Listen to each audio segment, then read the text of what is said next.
ॐ जयन्ती मङ्गला काली भद्रकाली कपालिनी दुर्गा क्षमा शिवा धात्री स्वाहा स्वधा नमोऽस्तु ते। सर्वमङ्गलमाङ्गल्ये शिवे सर्वार्थसाधिके शरण्ये त्र्यम्बके गौरी नारायणी नमोऽस्तु ते। जय हनुमान। दोस्तों, आइए हम बात कर लेते हैं मीन राशि वाले जातक का साल 2022 से 2023 यानी 2 साल तक का समय कैसा रहने वाला है।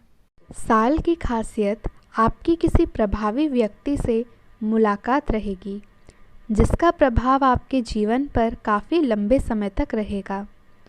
आप ऐसी स्थिति में एक व्यक्ति के संपर्क में भी आ सकते हैं जहां आपको विपरीत दृष्टिकोणों का सामना करना पड़ सकता है।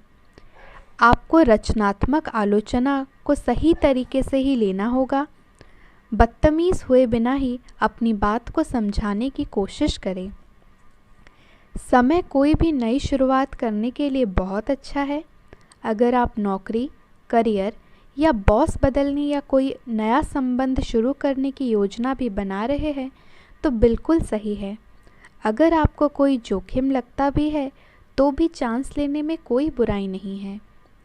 अंत में वही होगा जैसा आप चाहते हैं, तो आप मेहनत करते रहिए, तभी आपके लिए बेहतर होगा। आपके स्वभाव में अपने स्वास्थ्य को लेकर थोड़ी अधिक सहजता देखी जाएगी, जिसके कारण आप पहले से अधिक बेहतर खान पान लेते दिखाई देंगे। इसलिए अपना रहन सहन ठीक रखें और अच्छे स्वास्थ्य का लुत्फ़ उठाएं। इस समय आपके लिए लग्न भाव में सूर्य, बुध और केतु की युक्ति होने से आपको अचानक से धन लाभ हो सकता है, परंतु इस धन की प्राप्ति बेहद कम अवधि के लिए होगी। इसलिए खास तौर से जो जातक जो किसी भी गैर कानूनी गतिविधि से जुड़े होते हैं, उन्हें इस समय किसी भी प्रकार के जोखिम को लेने से पहले 1000 बार सोचने की ज़रूरत है और इन कामों को छोड़ भी देना चाहिए, अन्यथा आपको धन हानि संभव है। आपके बच्चे के पुरस्कार विवरण समारोह का बुलावा आपके और परिवार के लिए खुशनुमा एहसास रहेगा। वह आपकी उम्मीदों पर खरा उतरेगा और आप उसके ज़रिए अपने सपने साकार होते हुए देखेंगे, जिससे आपकी आंखों में नमी साफ देखी जा सकती है। संभव है कि आप जल्दबाजी में आकर यह समझने में भूल कर बैठे कि आपका कार्य पूरा हो चुका है। ऐसे में जब तक आपको तसल्ली ना हो जाए कि सारा काम पूरा हो चुका है, आपको अपने दस्तावेज़ वरिष्ठ अधिकारियों को देने से बचना होगा। इसके लिए बेहतर यही होगा कि हर दस्तावेज़ को पुनः जांच ले। मनुष्यों की तस्वीरें उसके जीवन का दिलचस्प पहलू होता है। ऐसे में कई छात्र अपनी पुरानी तस्वीरों को देखकर पुरानी खुशनुमा यादों में एक बार फिर से खो सकते हैं। राहु की दृष्टि आपके आय भाव पर पड़ रही है, जिसके चलते आपका बहुत सा वक्त भी ज़ाया होने की आशंका है। ऐसे में इस बात का शुरुआत से ही ध्यान रखें, क्योंकि बड़ा खतरा आगे दिखाई दे रहा है। अब हम अपने वीडियो में विस्तार पूर्वक बात कर लेते हैं आज आपका लव लाइफ और पारिवारिक संबंध कैसा रहेगा। तो सबसे पहले मेरे प्रिय दर्शकों, हमें आप लोगों से विनम्र निवेदन है, अगर यह वीडियो आपको अच्छा लगे, आपके जीवन से मिले, तो प्लीज़ आप इस वीडियो को लाइक कर दें और आप लोग हमें सब्सक्राइब करें। दोस्तों, आपका एक लाइक और एक सब्सक्राइब हमें काफ़ी उत्साह प्रदान करता है। उम्मीद है आप लोग सपोर्ट करेंगे। तो आइए वीडियो में हम आगे बढ़ते हैं। ऐसी कई परिस्थितियाँ आएंगी जब आपको प्रेम संबंधों में कुछ निराशा हाथ लगेगी, परंतु इन निराशाओं के बावजूद भी आपको खास कोई परेशानियां नहीं होंगी और आप इस तरह से सामान्य जीवन व्यतीत करेंगे जैसे कुछ हुआ ही ना हो।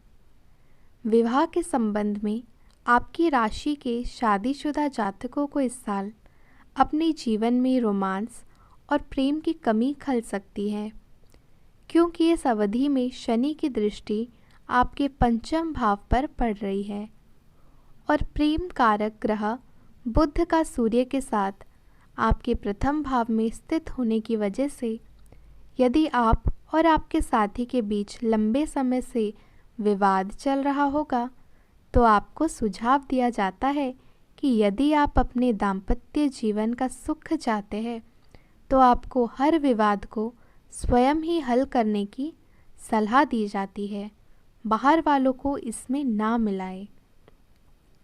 आप जितनी भी कोशिश कर रहे हैं लेकिन आपका साथी आप पर ध्यान नहीं दे रहा है। यह समय अपने कृत्यों से उसे संतुष्ट करने का है। आप घर जल्दी आए और हो सके तो अपने साथी के लिए खाना बनाएं। अपने कमरे को प्रकाश व मोमबत्तियों से सजाएं। अपने साथी को यह दर्शाए कि प्यार आपकी नस नस में है। आपका साथी इस बात को समझेगा।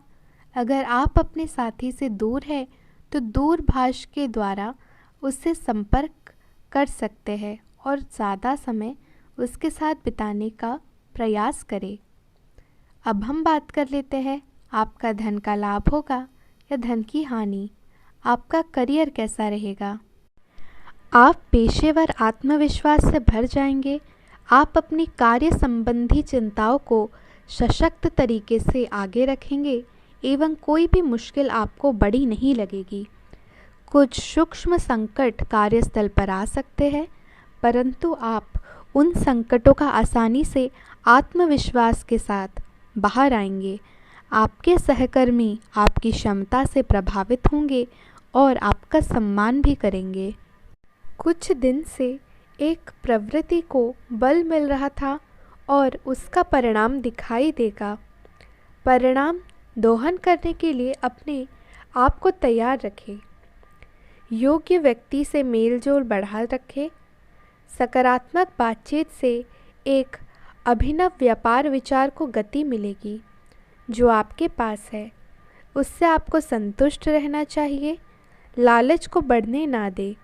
आपकी आत्मा एवं अंतर्मन आपको गलत चीज़ों से दूर रहने में मदद करेगा।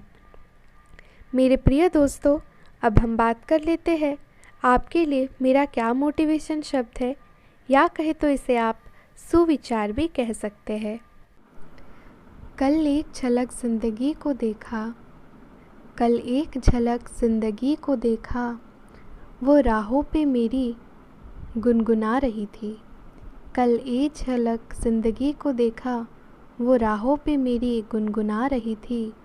फिर ढूंढा उसे इधर उधर, फिर ढूंढा उसे इधर उधर, वह आँख मिचोली कर मुस्कुरा रही थी। एक अरसे बाद आया मुझे करार, एक अरसे बाद आया मुझे करार, वह सहला के मुझे सुला रही थी, वह सहला के मुझे सुला रही थी। हम दोनों क्यों खफा है एक दूसरे से, हम दोनों क्यों खफा है एक दूसरे से, मैं उससे और वह मुझे समझा रही थी। मैंने पूछ लिया क्यों इतना दर्द दिया, कमबख्त तूने ए ज़िंदगी। मैंने पूछ लिया क्यों इतना दर्द दिया, कमबख्त तूने ए मुझे ज़िंदगी। वो हंसी और बोली मैं ज़िंदगी हूँ, वह हंसी और बोली मैं ज़िंदगी हूँ। तुझे जीना सिखा रही थी, इसलिए तुझे दर्द दिया, ताकि जब खुशियाँ आए तू बेमुकब्बल जिए और जब दुख आए तो तू जीना सीख जाए। ज़िंदगी में सबसे ज़्यादा दुख दिल टूटने पर नहीं, यकीन टूटने पर होता है।